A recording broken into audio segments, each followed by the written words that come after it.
యేసుక్రీస్తు యొక్క శిలువ మరణాన్ని జ్ఞాపకం చేసుకుంటూ ఆయన శిలువ మరణం ద్వారా మనకు కలిగిన మేలుని జ్ఞాపకం చేసుకుంటూ ప్రభుని ఆరాధిస్తున్నాం. గత వారం ఒక 3 విషయాలు చూసాం. ఈ వారం ఒక విషయాన్ని మళ్ళా చూద్దాం. యేసుక్రీస్తు ప్రభువారు 2023 సంవత్సరాల క్రితం మన కొరకు ఈ కలువరి శిలువలో తన ప్రాణాన్ని బలిగా అర్పించి తాను పొందిన మరణంలో ఏమండి మన జీవితానికి చాలా మేలు కలిగినాయి. ఇంకా చెప్పాలంటే యేసయ్య మరణం ఎనికి చాలా ప్రత్యేకమైన మరణం, లోకానికి చాలా ప్రత్యేకమైన మరణం. మరి ఆయన మరణంలో మనకు కలిగిన మేలేంటో ఒక సంఘటన మనం లేఖనంలో జ్ఞాపకం చేసుకుని ప్రభుని ఆరాధించడం ప్రియులారా. చూడండి, హెబ్రీయులకు రాసిన పత్రిక 9వ అధ్యాయం, హెబ్రీయులకు రాసిన పత్రిక 9వ అధ్యాయం 26వ వచనాన్ని చదువుదాం. 26వ వచనం. అట్లైన ఎడల జగత్తు పునాది వేయబడినది మొదలుకొని ఆయన అనేక పర్యాయములు శ్రమ పడవలసి వచ్చును. అయితే ఆయన యుగముల సమాప్తి యందు తన్ను తానే బలిగా అర్పించుకొనుట వలన పాప నివారణ చీటకై ఒక్కసారి ప్రత్యక్షపరచబడెను.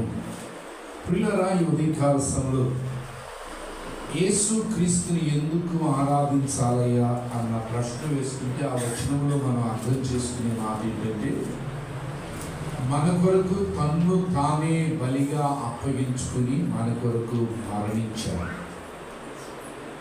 ఉదయకాల సమయంలో ఈ మాట అర్థం అవటానికి ముందు దేవుని వాక్యంలో ఉన్న కొన్ని బలులు చూపిస్తాను. నేను కొన్ని బలులు రండి. ఆది కాండము 3వ అధ్యాయంలోకి వద్దాం.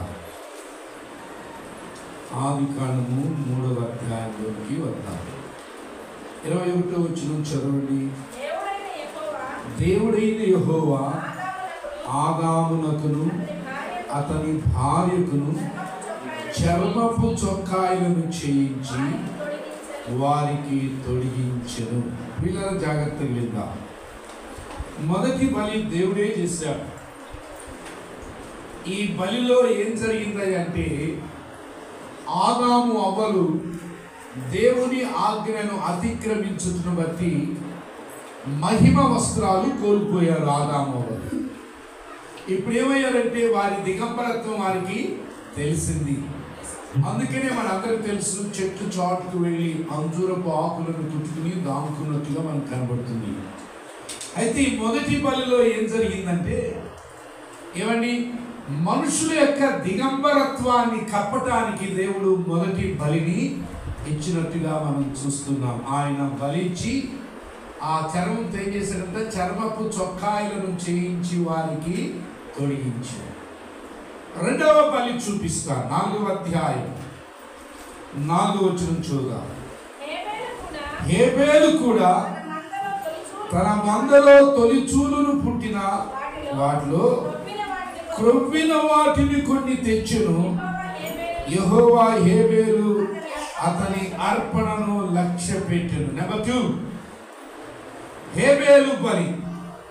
ఇక్కడేం జరుగుతుంది అంటే, అక్కడేమో దిగంబరత్వాన్ని కప్పటానికి బలి జరిగింది. ఇక్కడేమో హేబేలు దేవుడు తనకిచ్చిన మందల్లో కొరువిన వాటిని తీసుకొచ్చి బలి ఇచ్చి దేవుణ్ణి ఆరాధిస్తున్నాడు. అనగా మొదటిదేమో దిగంబరత్వానికి కప్పటానికి బలి జరిగింది. రెండవది దేవుణ్ణి ఆరాధించడానికి బలి జరిగింది. మూడవ బలి చూపిస్తారు. ఆది కాండము 8వ అధ్యాయం 20-21 వచనాలు చూద్దాం. అప్పుడు నోవాహు యెహోవాకు బలిపీఠము కట్టి పవిత్ర పక్షులన్నిటిలోను కొన్ని తీసుకొని ఆ పీఠం మీద దహన బలి అర్పించెను. అప్పుడు యెహోవా ఇంపైన సువాసన ఆగ్రహించి ఇక మీదట నరులను బట్టి భూమిని మరలా. ఏమంటే నెంబర్ 3, మొదటి బలి దిగంబరత్వం కప్పటానికి జరిగింది. రెండవ బలి దేవుణ్ణి ఆరాధించడానికి జరిగింది. మూడవది ఇక్కడ నోవాహు బలిపీఠాన్ని కట్టి ఏమండి శ్రేష్టమైన పశువులను పక్షులను తీసుకొచ్చి బలిస్తున్నాడు. ఆ సువాసనను ఆగ్రహించి దేవుడు చాలా సంతోషించినట్టుగా చూస్తున్నాం. అప్పుడు అంటాడు, ఇక నేను ఈ జనులను ఈ నేలను శపించను అంటాడు. అంటే మూడవది, దేవుని ఉగ్రత నుండి మానవుడు తప్పించబడటానికి బలించాడు. ఎందుకంటే దేవునికి కోపం వచ్చింది. ఒక మాటలో చెప్పాలంటే, to escape from the Rath of God, దేవుని కోపము నుండి తప్పించబడటానికి ఇక్కడ బలి జరిగింది. అందుకని అంటాడు, ఇక నేను శపించను అంటాడు దేవుడు. ఇది మూడవ బలి. నాలుగవ బలి చూపిస్తాను ప్రియులారా, నిర్గమాకాండం. ఇవన్నీ ఎందుకు చూపిస్తున్నానో మీకు చివరిలో అర్థమవుతుంది. 12వ అధ్యాయం, నిర్గమాకాండం 12వ అధ్యాయం 6వ వచనం నుండి చదవండి. నిర్దోషమైన ఏడాది మగ పిల్లను తీసుకునవలెను. గొర్రెల్లో నుండి అయినను మేకల్లో నుండి అయినను దాన్ని తీసుకునవచ్చును. ఈ నెల 14వ దినం వరకు మీరు దాన్ని ఉంచుకొనవలెను. తరువాత ఇశ్రాయేలీల సమాజపు వారందరూ తమ తమ కూటములలో సాయంకాలమందు దాన్ని చంపి దాని రక్తము కొంచెము తీసి తాము దాన్ని తిని ఇంట్ల ద్వారబంధపు 2 నిలువ కమ్ముల మీదను పై కమ్మి మీదను చల్లి ఆ రాత్రియే వారు అగ్ని చేత కాల్చబడిన ఆ మాంసమును పొంగని రొట్టెలను తినవలెను. చేదు కూరలతో దాన్ని ఇక్కడ ఇంకో బలి కనపడదు. మొదటి బలేమో దిగంబరత్వాన్ని కప్పటానికి చూశాం. రెండవ బలేమో దేవుణ్ణి ఆరాధించడానికి చూశాం. మూడవ బలేమో దేవుని కోపాన్ని తప్పించుకోవటానికి చూశాం. ఇక్కడ 4వ బలి ఇవన్నీ మన అందరికి తెలుసు. ఐగుప్తులో తెగుళ్లు కలుగుతున్నాయి. 10వ తెగులు కలగబోతుంది. ఏంటయ్యా అంటే ఐగుప్తులో ఉన్న ప్రతి తొలి చూలు పిల్లను సంహారపు దూత వచ్చి సంహరించబోతున్నాడు. అయితే దేవుడు ఇశ్రాయేలుతో అంటాడు, సంహారపు దూత వచ్చినప్పుడు మీరు సంహరించబడకుండా ఉండాలంటే మీరు ఎవరిని బలి చేయాలి. బలిచ్చి దాని రక్తాన్ని మీ ఇండ్ల ద్వారపు కమ్ముల మీద వాటిని పొయ్యాలి అని చెప్పాడు పిల్లలు. అంటే ఈ 4వ బలి ఏంటయ్యా అంటే సంహారపు దూత నుండి తప్పించబడటానికి బలి.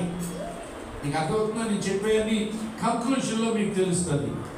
ఏమండి, ఒకటేమో దిగంబరత్వాన్ని కప్పటానికి, రెండేమో దేవుణ్ణి ఆరాధించడానికి, మూడేమో దేవుని కోపము నుండి తప్పించబడటానికి, 4ఏమో సంహారపు దూతను తప్పించుకోవటానికి.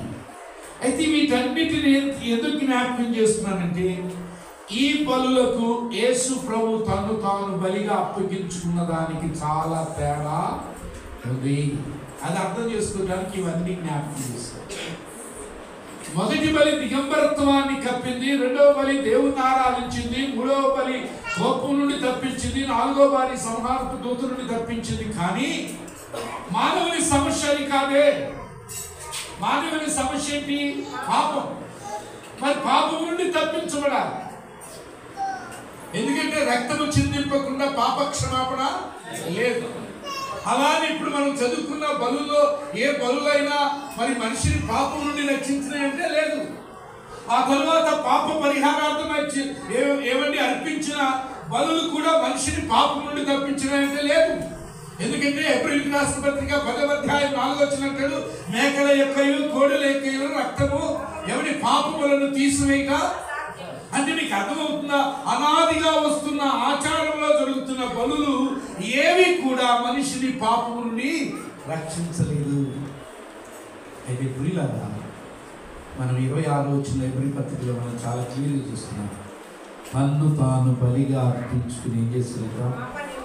హల్లెలూయా. ఎందుకు చెప్తున్నట్టే ఇక్కడ నేను మీకు కొంత క్లారిటీ ఇస్తాను. ఈ జంతువుల యొక్కయు పక్షుల యొక్కయు రక్తము మానవుని పాపాన్ని ఎందుకు తీసివేయలేదయ్యా? ఎందుకంటే చాలా క్లియర్గా చెప్తున్నాడు. మేకల యొక్కయు ఎడ్ల యొక్కయు కోళ్ళ యొక్కయు రక్తము మన పాపములను తీసివేయట. మరి ఏ రక్తం కావాలి మనుషుని పాపం పోవాలంటే? ఏమండి, ఏప్రిల్ రాసిన పత్రిక 7వ అధ్యాయం 26వ వచనం చదువు. పవిత్రుడును నిర్దోషియు నిష్కల్మషుడును పాపులలో చేరక ప్రత్యేకముగా ఉన్నవాడును ఆకాశ మండలముల కంటే ఇట్టి ప్రధాన యాజకుడు.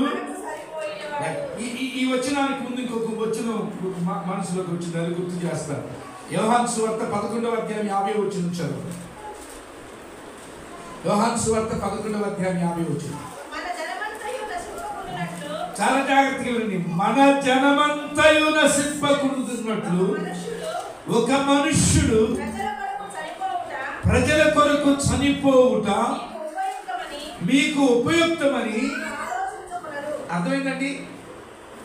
మేకల యొక్కయు కోళ్ళ యొక్కయు ఎడ్ల యొక్కయు రక్తము మనుషుల పాపమును తీసివేయట అసాధ్యం. అయితే మనిషి నశిస్తున్నప్పుడు నశిస్తున్న మానవుడు రక్షించబడాలంటే ఎవరు రక్తం కావాలంట? చాలా క్లియర్ రాశారు.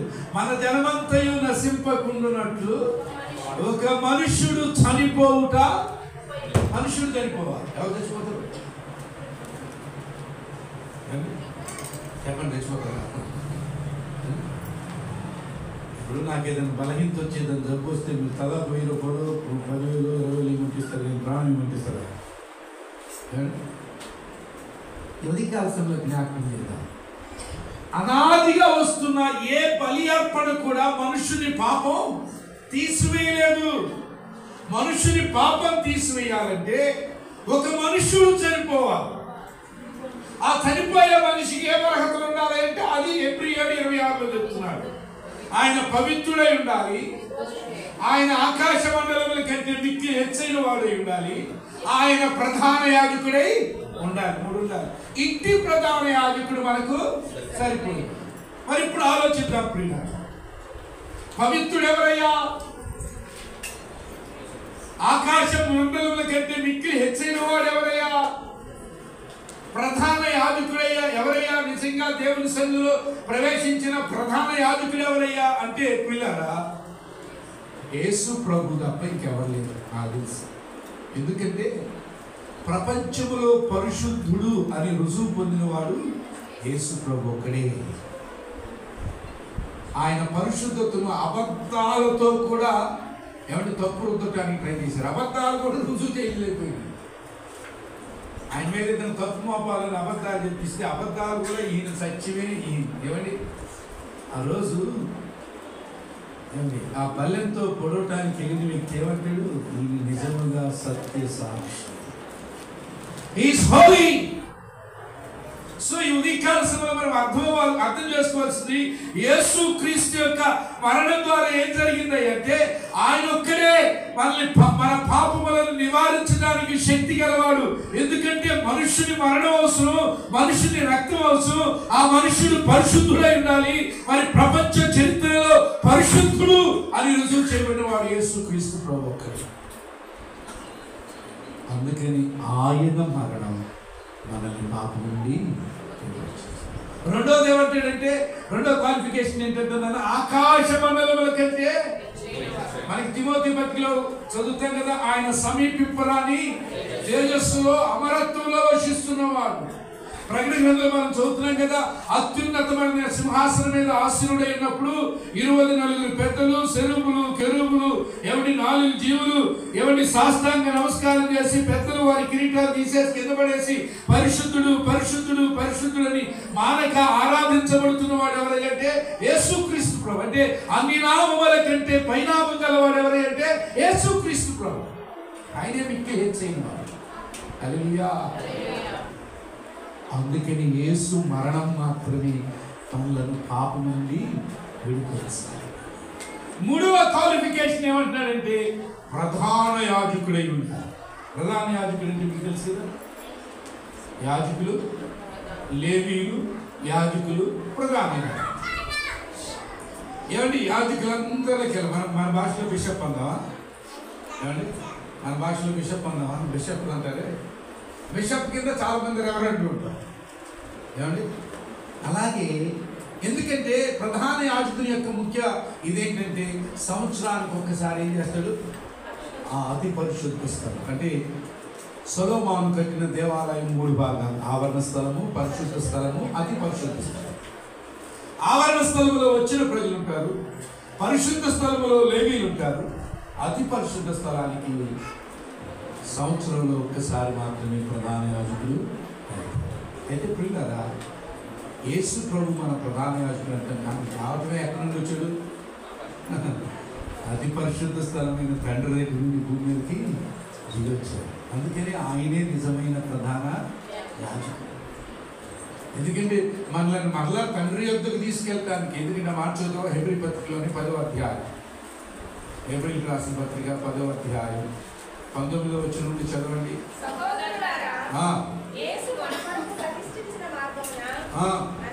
అనగా నూతనమైనది, జీవం గలది, ఆయన శరీరమును తెర ద్వారా ఏర్పరచబడి దీవునైన మార్గమున ఆయన రక్తం వలన పరిశుద్ధ స్థలమునందు ప్రవేశించుటకు మనకు ధైర్యము కలిగి ఉన్నది. ఏంటంటే ఆయనే కాదు, మనల్ని కూడా అతి పరిశుద్ధ స్థలములోనికి ప్రవేశపెట్టగలిగే గొప్ప 9వ అధ్యాయంలో 2 మాట చూపిస్తారు. 7వ వచనం చూడండి. సంవత్సరమునకు ఒక్కసారి మాత్రమే ప్రధాన యాజకుడే రక్తము చేత పట్టుకుని 2వ గుడారములోనికి చూడండి ప్రవేశించిన ఆ రక్తము అంటే ఇప్పుడు తన కొరకు ఆయన పాపం తెలియనట్ట, పరిశుద్ధం తెలియనట్ట, అంతేగా? ఇప్పుడు ఆలోచిద్దాం. పాపంతో అసలు అతి పరిశుద్ధ స్థలానికి వెళ్ళొచ్చా? తన కొరకును ప్రజల అజ్ఞానకృతముల కొరకును అతడు అర్పించును. కానీ యేసు ప్రభువారు ఎవరి కొరకు అర్పించాడు?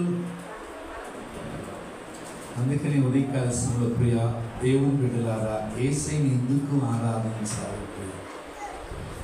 యేసు మరణం మాత్రమే మనిషిని పాపం నుండి విడిపించాలి.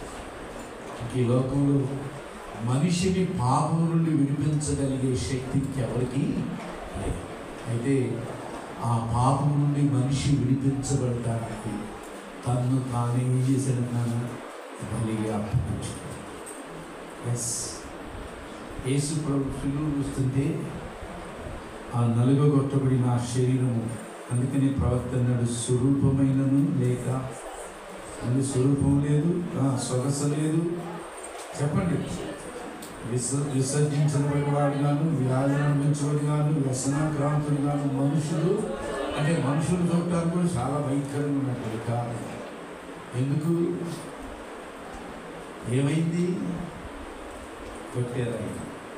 అలా కొట్టారు ఆయన, కర్రాలతో కొట్టారు ఆయన, చీలలు కొట్టారు ఆయన, ముళ్ళ కిరీటంతో కొట్టారు ఆయన, ఊపేశారు, చెప్పులు పెరికారు, కొరడాలతో కొట్టారు. ఎందుకయ్యా అంటే ఆయన మరణం మాత్రమే మన పాపం నుండి, ఆయన మరణం లేకపోతే there is no remission of sin. మనం పాపం నుండి విడుదల పొందేవారిని కాదు, పాప క్షమాపణ మనకు దొరికేది కాదు. అందుకని ఉదయకాల సమయంలో కేవలం నిన్ను నన్ను పాపం నుండి విమోచించడానికి శరీరుడుగా ఈ భూమి మీదకి వచ్చి ఆ శిలువ మరణానికి తన్ను తాను అప్పగించుకున్నాడు. మనకు తెలుసు కదా, యేసు ప్రభు మీద మోపబడిన నేరాలు రుజువైనా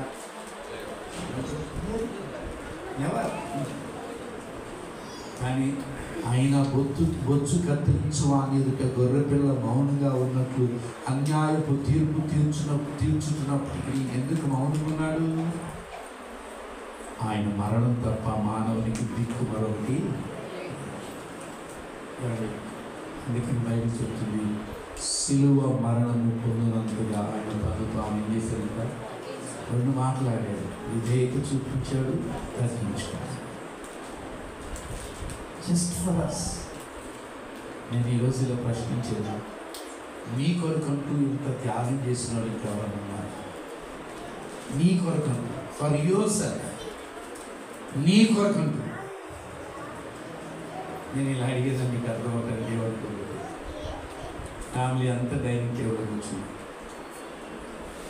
అందరికీ మటన్ కర్రీ వడ్డిస్తున్నారు. మీ అన్న మీ చెల్లి, మా చెల్లికి తక్కువ పడ్డది అని ఎవరైనా ఎత్తి ఆ ప్లేట్లో మీ ప్లేట్లో తీయగలరా? వీళ్ళకి ఎక్కువ పడినా పక్కన ప్లేట్ మీద సూప్ ఉంటుంది, నాకంటే వాడు పెట్టుకున్నాను. ఆ మనిషి తిండి దగ్గర బలి కలిగింది మనిషి. తోబుట్టుగా రక్తాన్ని పంచుకుని, తోబుట్టుగా ఒకే ఫ్యామిలీలో పెరుగుతున్న తోబుట్టుగా nobody can sacrifice simple things.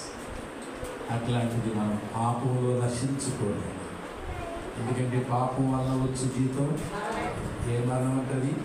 అగ్ని గంధకములతో మండుచున్న, అక్కడ అగ్ని ఆడదు, చదువుచున్నాడు. నిత్యం ఏం చేయాలట? కాలుతూనే, యాతన పడుతూనే, అరుస్తూనే, అలమటిస్తూనే ఉండాలి. అలాంటి స్థితిలోకి నేను వెళ్ళకూడదని ఆయనే మన కొరకు మరణించి మన పాపము నుండి విమోచించి. ఎందుకంటే బైబిల్లో ఒక వచ్చిన జ్ఞాపకం చేశారు, మనందరూ తెలుసు. వెండి బంగారుల వంటి క్షయ వస్తువుల చేత వ్యర్థ ప్రవర్తన నుండి మనల్ని విమోచించలేకపోయారు. గొర్రెపిల్ల వంటి ఏమని అమూల్యమైన నిర్దోషమైన గొర్రెపిల్ల వంటి క్రీస్తు రక్తము చేత మనం విమోచించాలి. The death of Jesus has redeemed us from the sinful bondage, slavery. ఏమండి, అందుకని ఉదయించాల్సింది ఇంకే కారణం లేదండి. ప్రభు చనిపోవట్లో ఏ కారణం లేదు. మనల్ని పాపం నుండి కనిపిస్తుంది. కేవలం నన్ను పాపం నుండి అనుభవించడానికి అంత అవమానం ఆయన భరించాలా, అన్ని దెబ్బలాయి తినాలా, అంత నలిగిపోవాలా? ఎందుకంటే మాట నన్ను బలి గుర్చుకుంటుంది.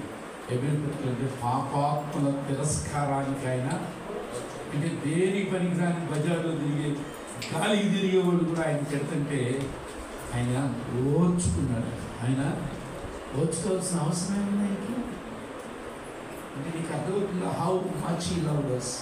అందుకని బైబిల్ అంటే దేవుడు లోకముని ఎంతో, అంటే నో లిమిటేషన్, ఎంతో ప్రేమించాడు. So loved the world. అందుకని మరి రోమపత్రిక అయితే దేవుడు మన వల్ల తన ప్రేమను వెల్లడిపరుచున్నాడు. ఎట్లనగా మనం ఇంకనూ పాపులమై ఉండగా క్రీస్తు యేసు మన కొరకు పాపులమై ఉండగా. ఏమండి, ఇప్పుడు మన తగ్గిపోయిన కొడుకు ఒకసారి జ్ఞాపకం చేసుకున్నామా? డబ్బులు ఉన్నాడు సేపు ఏమైంది? అందరూ ఉన్నారు, డబ్బులు అయిపోయింది. ఆఖరికి అందరూ పొట్టు తినే అవకాశం కూడా. మీకు అర్థమైందా? మనిషిలో చెడుంటే, మనిషిలో దరిద్రం ఉంటే ఎవరి దగ్గరికి.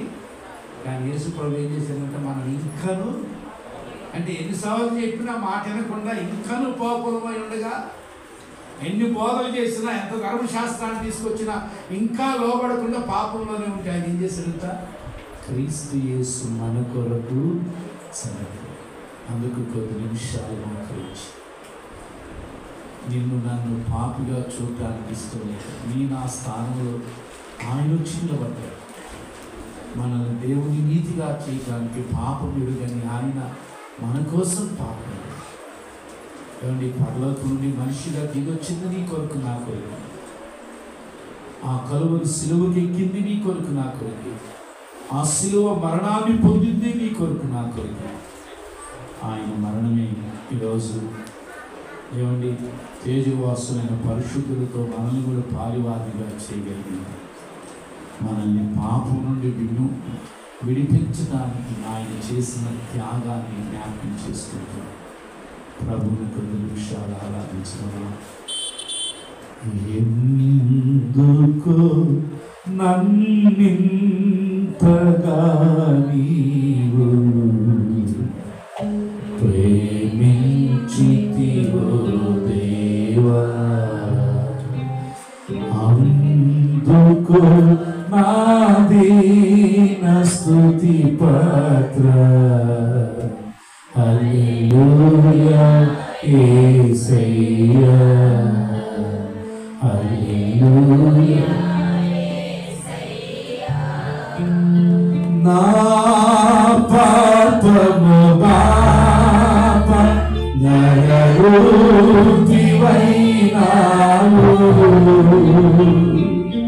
నా శాపము పాప నలిగి వేలాడితివి. నా పాపము పాప నరరూపివైనావు,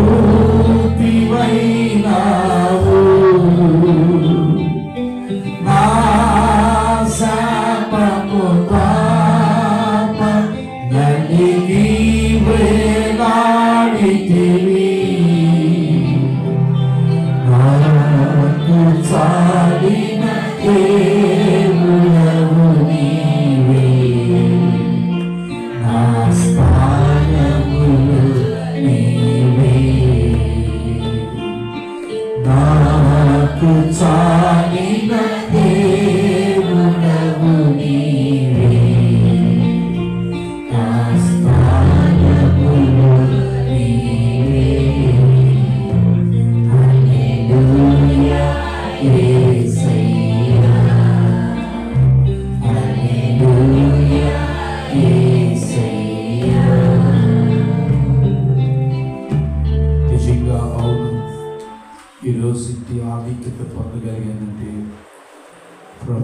కొరకే తను తాను సిలువకు అప్పగించుకుని మరణించిన ఆ మరణంలో నాకు కలిగిన జీవాన్ని బట్టి నేను పాపం నుండి తప్పించబడ్డాను, విడిపించబడ్డాను, పరిశుద్ధులతో చేర్చబడ్డానన్నది నీకు అర్థమైంటే సోదరా సోదరు, ఇంత మేలు పొందిన నీవు మౌనంగా ఎలా ఉంటావు? నోరు తెరిచి వాక్యానుసారంగా క్లుప్తంగా కొద్ది మాటలతో ప్రభువుని స్తుతించి ఆరాధించమని మనం చేస్తున్నాను.